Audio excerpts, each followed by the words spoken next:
दोस्तों, इस वक्त जहां पर हमारा विक्रम लैंडर है, उस जगह पर पूरा अंधेरा छाया हुआ है। कहीं पर भी कुछ नजर नहीं आ रहा है। साथ ही सतह का तापमान लगभग -250 डिग्री के पार जा चुका है, जो कि विक्रम लैंडर के लिए असहनीय हो गया है। साथ ही हमारा प्रज्ञान रोवर पास ही में खड़ा है। दोस्तों, यह बात तो आप जानते ही हैं कि हमारा चंद्रयान 3 चांद पर 14 दिन के मिशन पर गया था, जहां पर उसको वहां पर रिसर्च करनी थी। लेकिन ये चांद के जिस हिस्से में गया है, वहां पर तापमान चांद के बाकी हिस्सों की तुलना में हद से ज्यादा माइनस में रहता है। अभी तो फिलहाल उस हिस्से में घनघोर अंधेरा छाया हुआ है, जो कि आने वाले 22 सितंबर को हट जाएगा।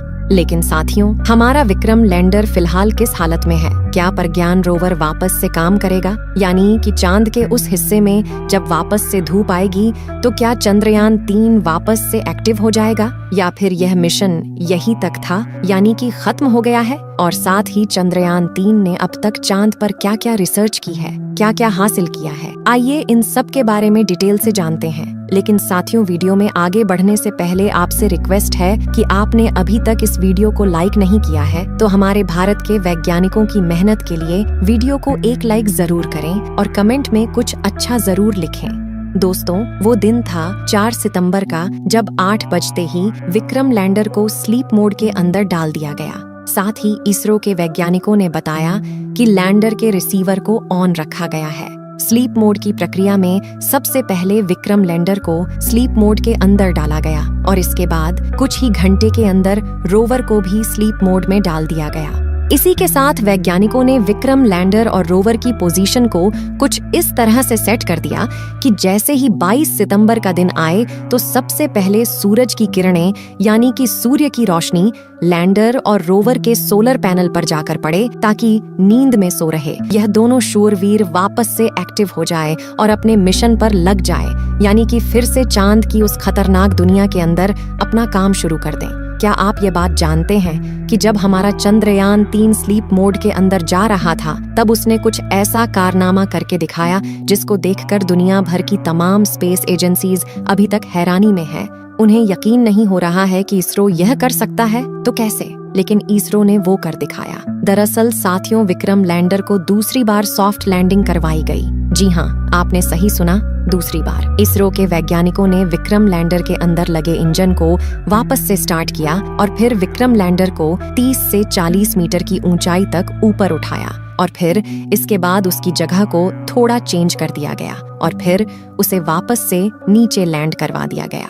भारत ने यह करके इतिहास रच दिया। साथ ही यह देखकर नासा के भी होश उड़ गए, क्योंकि चंद्रयान 3 को दोबारा से ऊपर उठाने का कोई प्लान नहीं था। इसे तो सिर्फ मून की उस सतह पर जाकर रिसर्च करना था, लेकिन इसने यह काम बड़े जोरों शुरू से किया। हालांकि दोस्तों, आपको बता दें कि दोबारा लैंडिंग करने का ऐसा काम पहला नासा कर चुका है, यानी कि भारत पहला देश नहीं है जिसने अपने यान को चांद पर दोबारा लैंड करवाया था।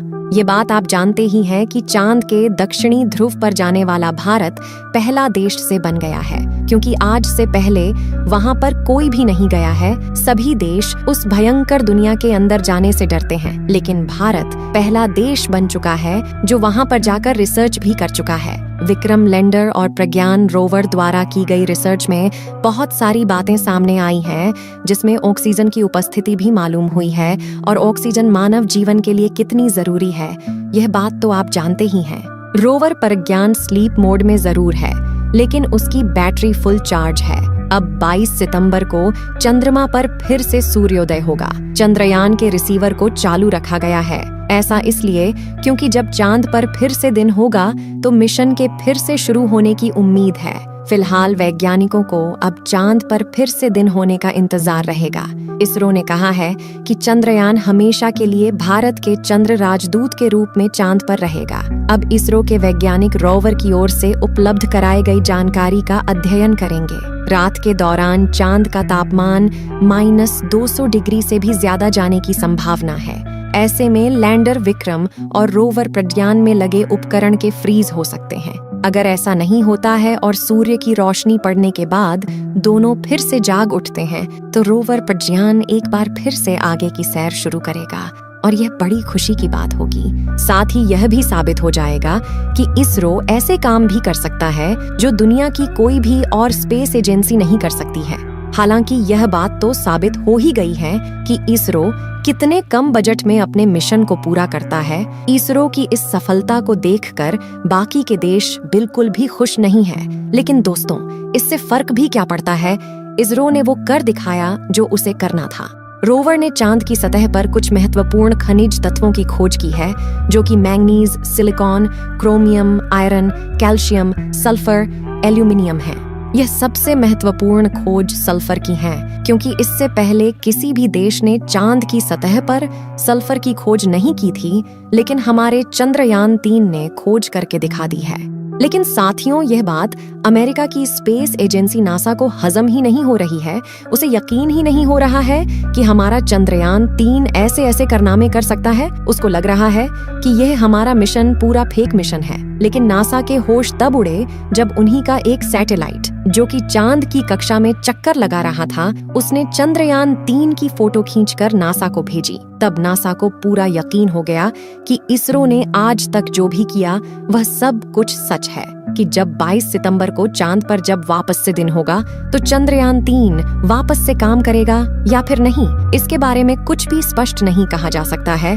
और यह बात मैं नहीं बल्कि इसरो के वैज्ञानिकों ने कही है। अगर यह मिशन फिर से शुरू हो गया, हम सभी भारतवासियों के लिए इससे बड़ी खुशी की बात और नहीं होगी। अभी हमारे रोवर को बहुत कुछ और चांद की दुनिया के बारे में जानना बाकी है। साथ ही चांद पर हाइड्रोजन की खोज करना अब भी बाकी है। काम करेगा या फिर नहीं, यह तो आने वाला वक्त ही बताया, क्योंकि 14 दिनों की रात के अंदर ज्यादा सर्दी और बहुत सारी समस्याओं का सामना चंद्रयान 3 को करना पड़ेगा। दोस्तों, हमारे वैज्ञानिकों ने चंद्रयान 3 को बहुत ही एडवांस बनाया है, इसलिए उम्मीद तो यही है कि हमारा चंद्रयान 3 अभी भी बिल्कुल सही सलामत है। आपको बता दें कि जब चंद्रयान 3 मिशन लॉन्च हुआ तो बाकी के देशों को लग रहा था कि इसरो इसकी सफल लैंडिंग नहीं करवा पाएगा। लेकिन जब इसरो ने यह कारनामा किया तो पूरी दुनिया हैरान रह गई, क्योंकि साथियों, चांद के दक्षिणी ध्रुव पर उतरना कोई बच्चों का खेल नहीं है। आज तक कोई भी देश यहाँ पर नहीं पहुँच पाया है, जिसकी वजह तो आप जानते हैं कि चांद का दक्षिण ध्रुव बहुत ही खतरनाक है, लेकिन इसरो ने यह आसानी से कर दिखाया। तो दोस्तों, आपको क्या लगता है कि आने वाले 10 सालों के अंदर हमारी भारतीय स्पेस एजेंसी इसरो, नासा जैसी कंपनियों को टक्कर दे पाएगी या उनसे आगे निकल जाएगी? आप हमें कमेंट करके जरूर बताना। जाते जाते हमारी इस वीडियो को लाइक जरूर करें और चंद्रयान 3 मिशन से जुड़ा हर अपडेट पाने के लिए हमारे चैनल को सब्सक्राइब कर लें। Thank you.